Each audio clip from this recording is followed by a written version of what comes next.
शेतकरी बांधवांनो नमस्कार. आज मी आहे समाधान तांबिले यांच्या शेतावरती. ते राहणार हिंगणगाव तालुका इंदापूर येथील प्रगतशील शेतकरी आहेत आणि त्यांनी 2.5 एकरवरती डाळिंब या पिकासाठी नेटाफिमचे ड्रिप लाईन यूज करत आहेत. तर आज आपण प्रत्यक्ष त्यांच्याकडून जाणून घेऊयात. तर ते 2012 पासून ते डाळिंबमध्ये शेती करत आहेत आणि विविध कंपन्यांचे ड्रिप वापरल्यानंतर ते नेटाफिमकडे वळालेत आणि कशा पद्धतीने ते नेटाफिमकडे वळालेत आणि त्यांना त्याच्या माध्यमातून कशा प्रकारे डाळिंब पिकामध्ये फायदा झाला आहे ते आज आपण प्रत्यक्ष त्यांच्याकडून थोडक्यात जाणून घेऊया.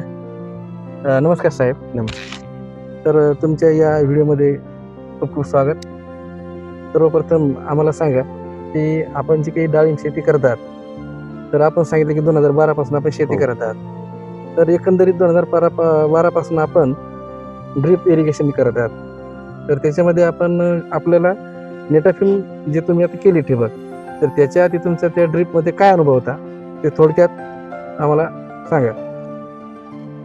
2012ला आपण डाळिंब शेती सुरुवात केली. बरं. टोटल 13 एकरमध्ये केलं होतं आपण सुरुवातीला. ओके. तर त्याच्यात 13 एकरमध्ये 3 ते 4 कंपनीचं ड्रिप आपण टाकलेलं आहे बरं. टोटली. त्याच्यात नेटाफिम पण आहे. ओके. 8-9 वर्षानंतर डाळिंब थोडा ब्रेक देऊन 1-2 पिकं ऊसाची घेतल्यानंतर परत आपण डाळिंब क्षेत्र निवडलेलं आहे. बरं. आणि त्यानंतर जे ड्रिप टाकलं आहे आपण आता सध्या, ते नेटाफिम कंपनीचं आहे. आधी आपण जे काही ड्रिप वापरत होतात, तर त्याच्यामध्ये आपल्याला पाणी देत असताना किंवा ड्रिपच्या माध्यमातून खते सोडत असताना तर काय अडचणी आपल्याला येत होत्या?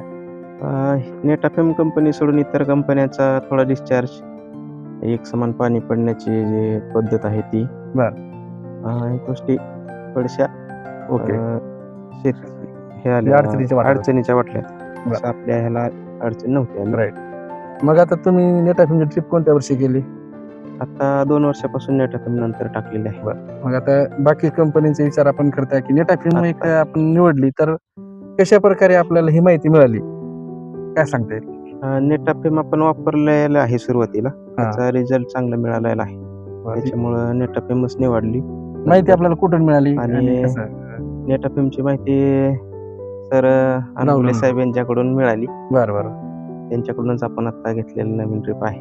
बरं. त्यांचा अकलूज रोडला जे फर्म आहे सिव्ह इरिगेशन नावाचं फर्म आहे, इंदापूर अकलूज रोड. तर आता आपण ह्या डाळिंब बागेमध्ये किती बाय किती अंतरावरती लागवड आहे आणि लॅटरल 2 नळ्या किती अंतरावर टाकलेल्या आहेत? लागवड आता आहे 13 बाय 8 वरती आहे लागवड. बरं. आणि झाडाच्या दोन्ही साईडून डबल लॅटरल सिस्टम टाकलेली आहे. डबल आहे. आता कोणती ड्रिप लाईन यूज केली आपण? नेटाफिम एरीचा 3 लिटर आणि डिस्चार्ज किती? 3 लिटर डिस्चार्ज. आता हे वापरत आहात तुम्ही, 2 वर्ष झाले वापरत आहात. हो. या 2 वर्षामध्ये तुम्हाला काय फरक दिसला एकंदरीत? एकंदरीत झाडाची एक समान वाढ, पाणी एक समान मिळाल्यामुळं झाडाची एक समान वाढ आणि जे आपण ड्रिप वरती खत सोडतोय ते सगळं झाडाला सेम मिळालं. राईट. आणि चोकअप होण्याचं प्रमाण किंवा आणि चोकअप होण्याचं प्रमाण नाहीच आहे. इतर काही अडचणी त्याच्यामध्ये काहीच नाही. आणि सुरुवातीला आले होते बाकीच्या ड्रिप मध्ये, त्याच्यामुळे आपण नंतर निवडताना नेटाफिम निवडलं. वा. आणि जी नळीची गुणवत्ता आहे त्याच्याबद्दल काय? एक नंबर आहे. म्हणजे उन्हानं किंवा याच्यामुळे खराब होण्याचं काहीच प्रॉब्लेम नाही. आणि तुम्ही अशी ट्रीटमेंट वगैरे काही करता याच्यामध्ये? नाही केली अजून. म्हणजे 2 वर्ष झाले तुम्ही अजून अशी ट्रीटमेंट सुद्धा तुम्ही केलेली नाही.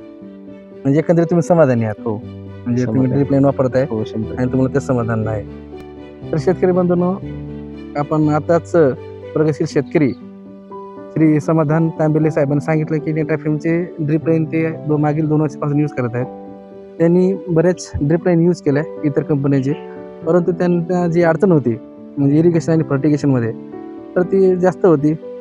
असमान पाण्याचं वितरण असेल, नळ्यांची जी लाईफ आहे ड्रिप लॅटरल ती त्यांना व्यवस्थित मिळत नव्हती. त्यामुळे एकंदरीत त्यांचं उत्पादन जे आहे ते मिळत नव्हतं. त्यामुळे खताचं वेस्टेज होतं, पाणी जास्त कमी प्रमाणात किंवा वाया जाण्याचं प्रमाण जास्त होतं आणि त्यामुळे त्यांना जो फायदा शेतीतून जो मिळायचा तो मिळत नव्हता. परंतु 2 वर्षापूर्वी ते आमचे जे अधिकृत विक्रेते आहेत सिव्ह इरिगेशनचे राहुल अनभुले यांच्या संपर्कात आल्यानंतर त्यांनी नेटाफिम ज्या ठिकाणी एरीज नावाची ड्रीप केली आहे आणि एरीज नावाच्या ड्रीपमधून त्यांनी जे सांगितल्याप्रमाणे ते आता चांगला फायदा या ठिकाणी घेत आहेत. तर आशा करतो की साहेबांनी जी माहिती दिली ती शेतकरी बंधूंना निश्चितच आवडेल अशी अपेक्षा करतो आणि थांबतो. धन्यवाद.